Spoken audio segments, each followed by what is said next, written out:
Is a reunion in order for Carlos Santana and the Pittsburgh Pirates? Are the Pirates a potential suitor for outfielder Michael A. Taylor? How would these guys fit into the lineup? And is more starting pitching on the way? We're going to talk about that and more on today's episode of Locked On Pirates, brought to you by Game Time and FanDuel. You are Locked On Pirates, your daily Pittsburgh Pirates podcast. Part of the Locked On Podcast Network, your team every day.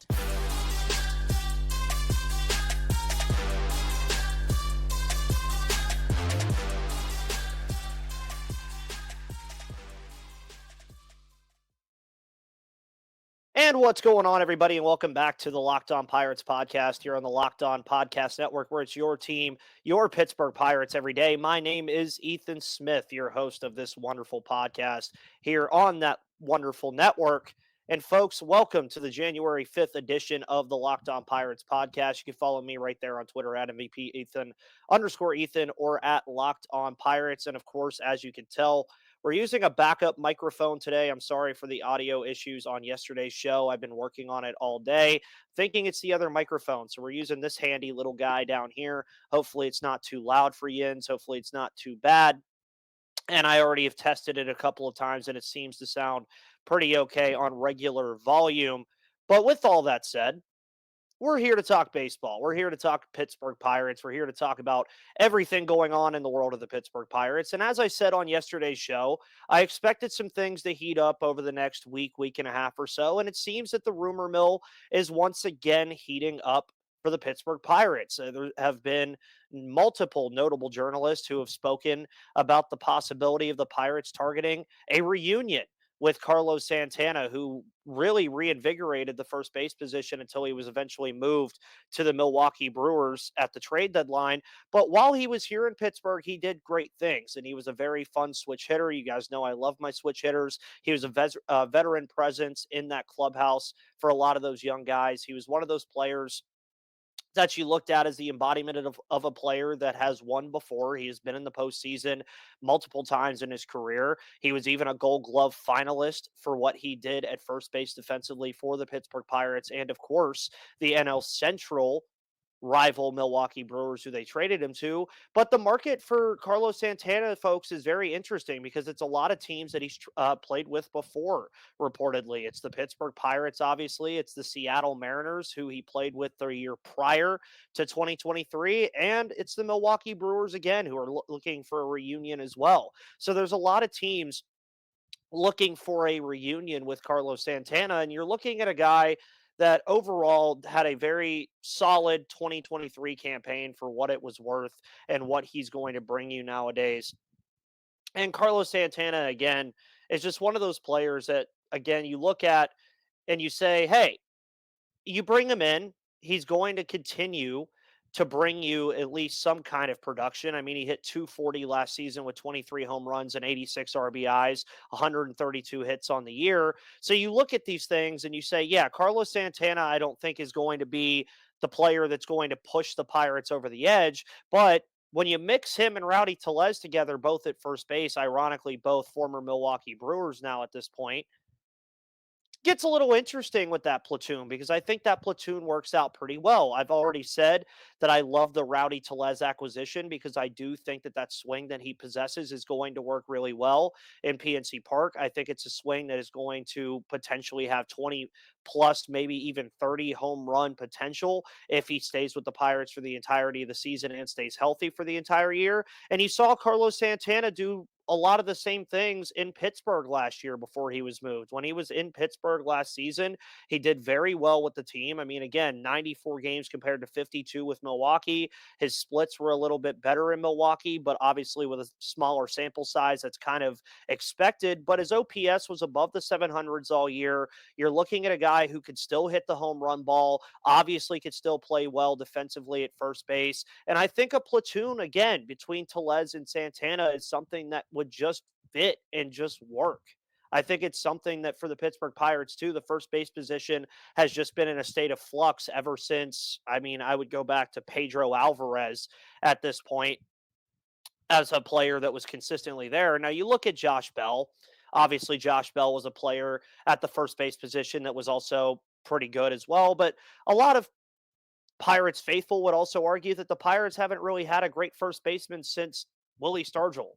I mean, there is really that sentiment amongst Pittsburgh about how that position has been taken care of for the longevity of this organization. And it just hasn't been a it just hasn't been a position that you really look at and say, oh, this is something that, the Pirates have done very well at. And I didn't mean to say Willie Stargell, by the way. I meant to say Dave Parker.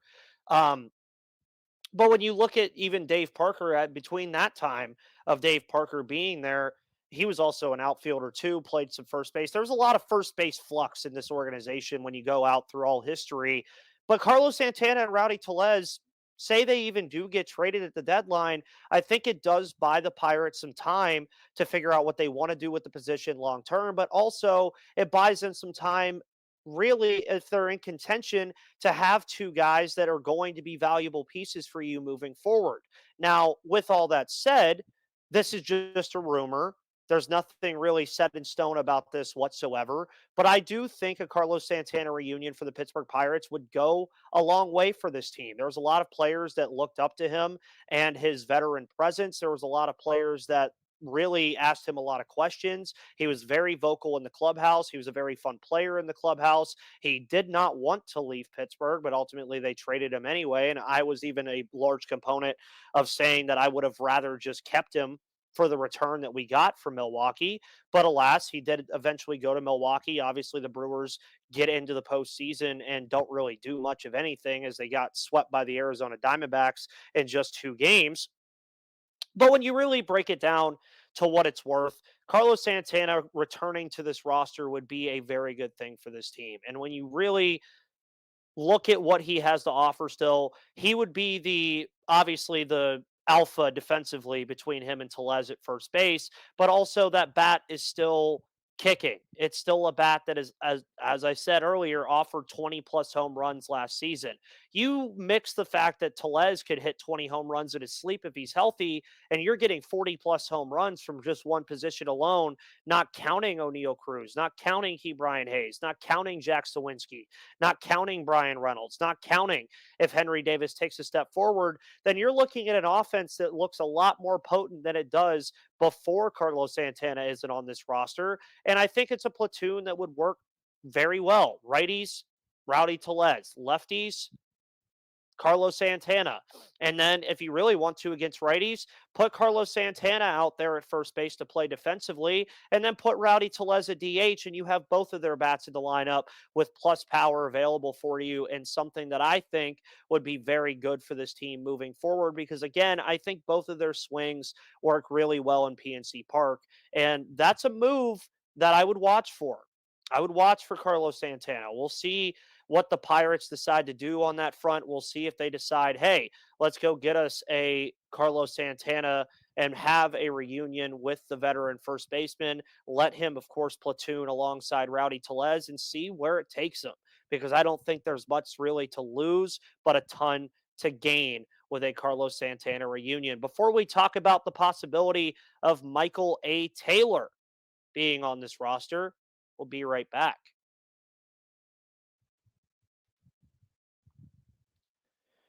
And folks, before we again get into Michael A. Taylor and the possibility of him joining the Pittsburgh Pirates roster, we're going to talk about Game Time. Folks, Game Time is your number one place to do all of your sports betting. Well, sports viewing, actually. Sorry. Sports betting is later in today's show, but Game Time is your place to do all this stuff. Game Time is your one-stop shop for all of your sports event attending, because you shouldn't have to worry when you buy tickets to your next big event. Game Time is the fast and easy way to buy tickets for all the sports, music, comedy, and theater events near you. And they have killer last-minute deals, all-in prices, views from your seat, and their best price guarantee, because Game Time takes the guesswork out of buying tickets. You can see the seat before you buy it, so you know exactly what to expect when you arrive.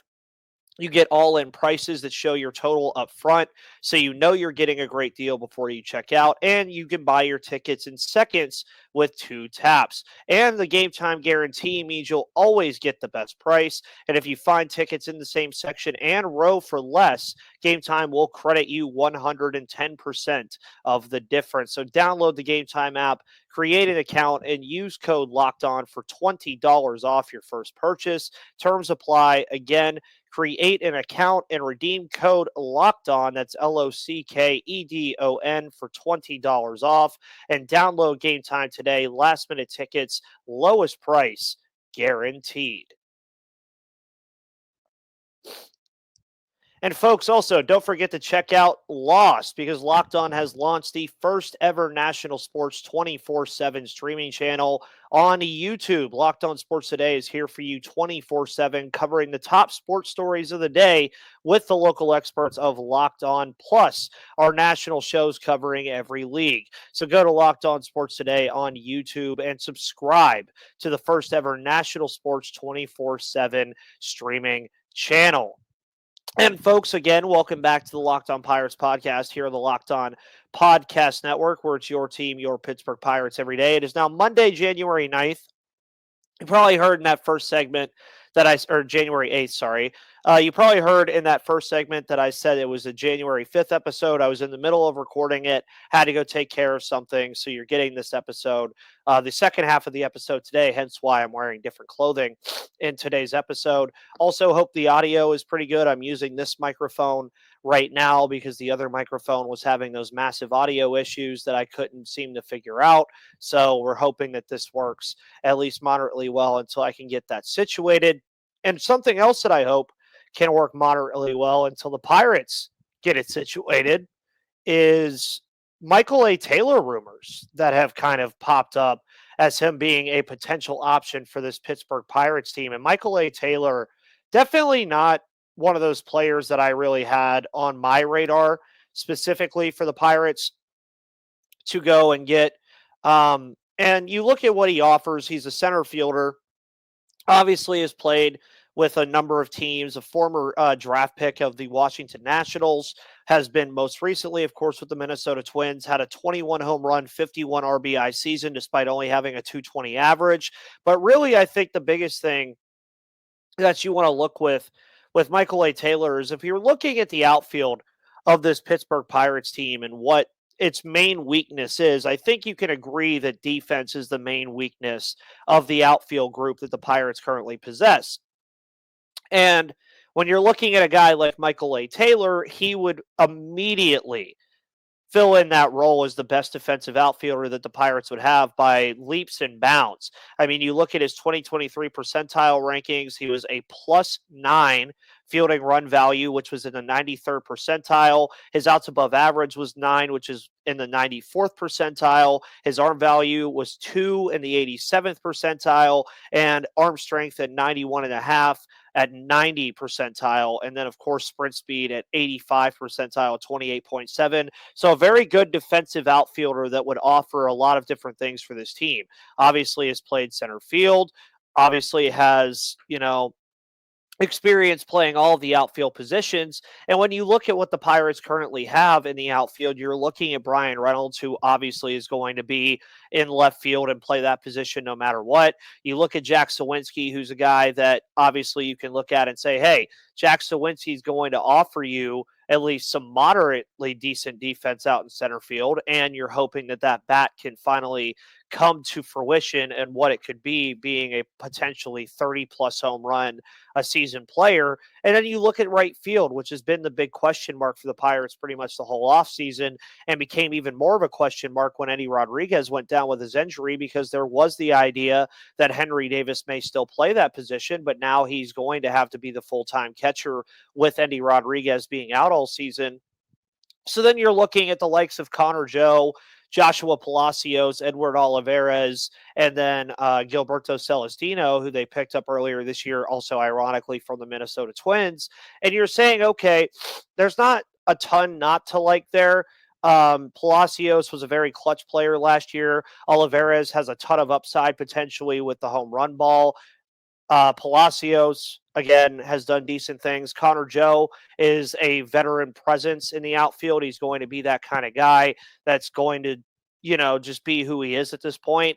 And none of those guys, again, are very adequate defenders. And I think for Michael A. Taylor playing right field, or if you really wanted to, you can move Sawinski to right field as well and let Taylor man center field in PNC Park. I think that's something that wouldn't be too bad for this team. Now, again, as I say with a lot of these things, I don't think that Michael A. Taylor is exactly the guy that pushes things over. But as I spoke about with the Carlos Santana segment earlier in this episode, and speaking about this today, I mean, if you pick up Carlos Santana and Michael A. Taylor, folks, I think we feel really good about this team moving forward if those two things happen, because then your outfield is a very deep position, as you really want it to be with what the Pirates have to offer out there, and you have plenty of options. And I mean, if you're talking about Edward Oliveira as being your fourth outfielder, I think things are moving very well for you moving forward in the outfield. But then you also take into account that if you pick up Carlos Santana, and I talked about this, you then have a I think, very solid platoon of two veteran players in Rowdy Tellez and Carlos Santana.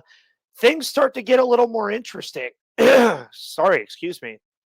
And when you consider that things start to get a little more interesting, I mean that by saying if the Pirates go out, and I'm going to take a swig of water real quick because my voice is deciding to give up on me a little bit. When I say interesting, I'm not saying that the Pirates would be a perennial World Series contender or anything with these moves.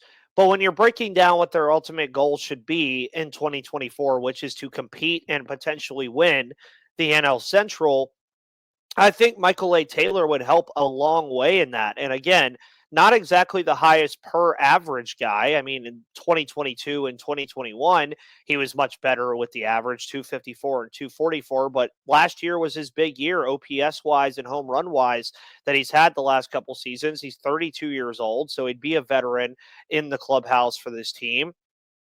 And again, he's an adequate defender. Is going to hit the occasional home run every now and then, is going to get on base via the walk, is going to help this team overall defensively out there in the outfield.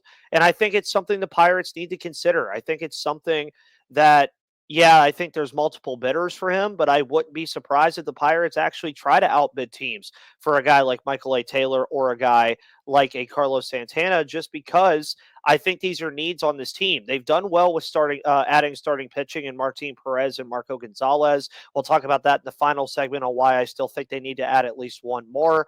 But the outfield has not really been touched outside of Olivares and Celestino and then Billy McKinney. But I, again, don't think Billy McKinney is really going to amount to all that much. And then first base, you've got Rowdy Tellez.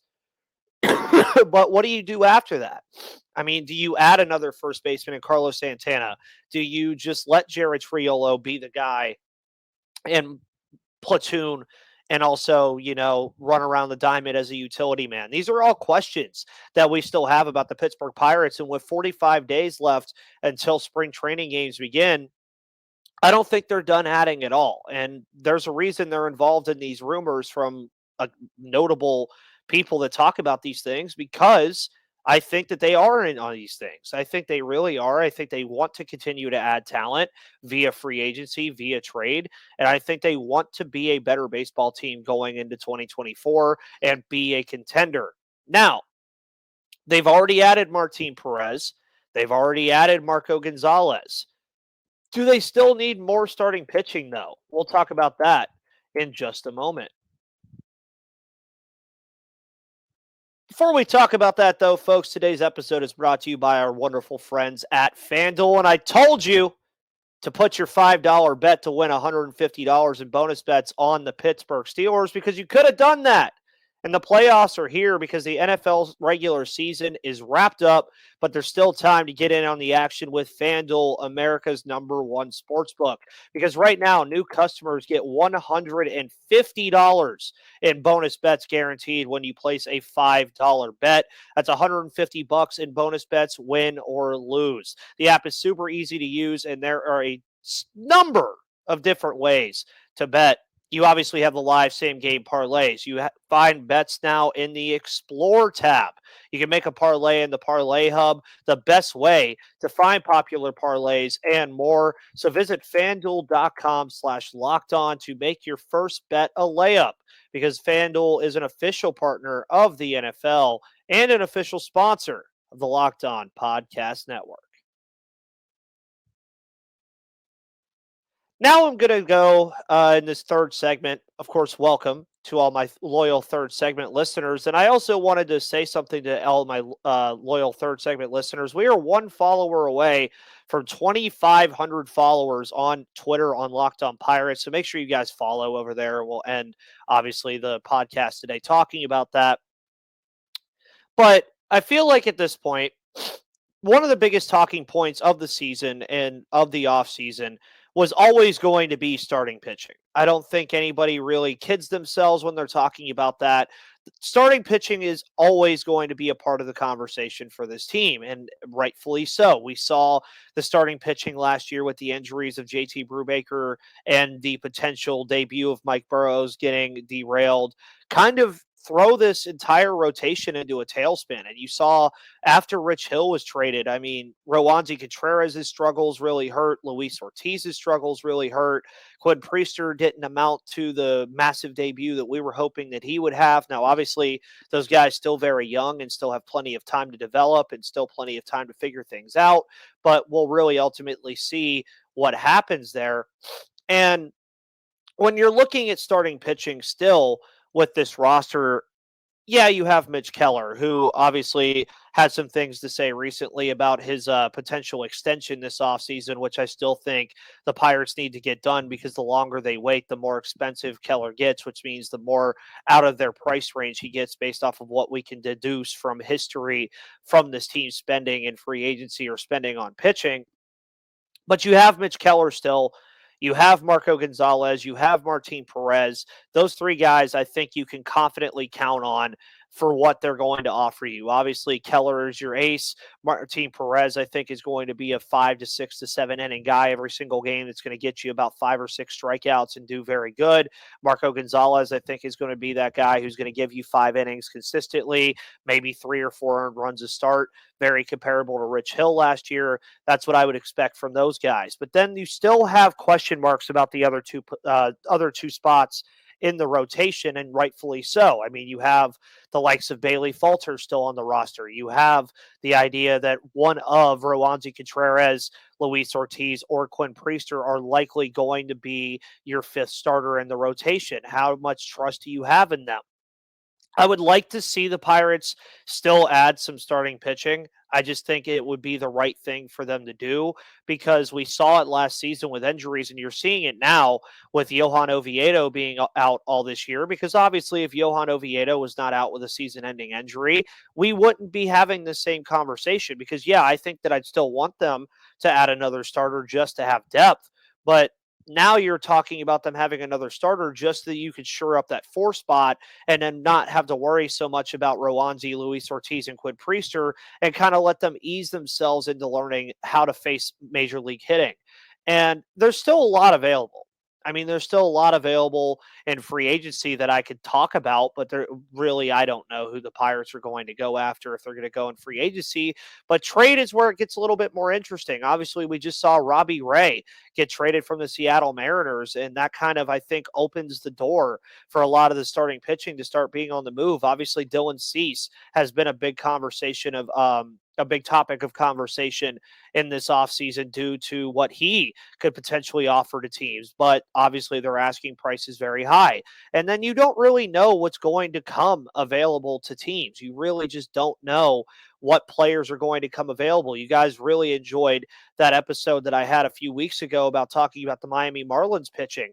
That was a topic of conversation with the likes of Jesus Luzardo and Edward Cabrera and guys like that potentially being available, but are those guys going to be available? That's the biggest question mark of the offseason that remains, is if the Pirates do want to go trade for a starter, or if they do want to go trade for somebody like that, how do you do it? And I think that's the biggest question moving forward, but I do say that I think the Pirates still need to go out and get starting pitching. It's just something that I think they need to go do because they can't not have too many pitching.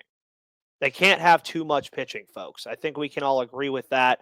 I think that's something that moving forward we could all say, yeah, I would like the Pirates to go out and get another guy. And I always pull up Spot Track for all of you, and I always like to, pull this up and talk about the players that are still available. And for starting pitching again, I mean, there's still a lot there. And when you're looking at the starting pitching market and what it's been kind of crazy, folks. And you look at starting pitching again, and I mean, Marcus Stroman is still not signed. You're looking at guys like Julio Urias is screwed, but I mean, he's still on the list, but I doubt that anybody even touches that with a 10-foot pole. But you're still looking at Heejin Ryu. You look at Alex Wood, Mike Clevenger, Carlos Carrasco. Blake Snell is still available. Brandon Woodruff, Jordan Montgomery, Corey Kluber, James Paxton, Zach Greinke, Michael Lorenzen, Johnny Cueto, Rich Hill, Jake Odorizzi, Brad Keller, Eric Lauer, Zach Davies, Vince Velasquez, Danny Duffy, Drew Wazinski, Domingo Herman, Austin Voss, Spencer Turnbull, Julio Teheran. I mean, there's still a lot available in free agency, and I'm sure there's going to be a lot available in trade, but obviously we're going to be keeping up with all that as we always do here on the Locked On Pirates podcast. And folks, thank you for tuning into this show. Sorry that it was so late this week. Obviously, we'll have an episode tomorrow, Wednesday and Thursday, maybe even an extra episode Friday. We'll see how I feel about that. But folks, thank you for tuning in as you always do here on the Locked On Pirates podcast, here on the Locked On Podcast Network, where it's your team, your Pittsburgh Pirates every day. Follow me on Twitter right there at MVP_Ethan or at Locked On Pirates for all of your news, analysis, opinions, and reactions to everything going on in the world of the Pittsburgh Pirates. And make sure you also find this podcast wherever you get your podcasts.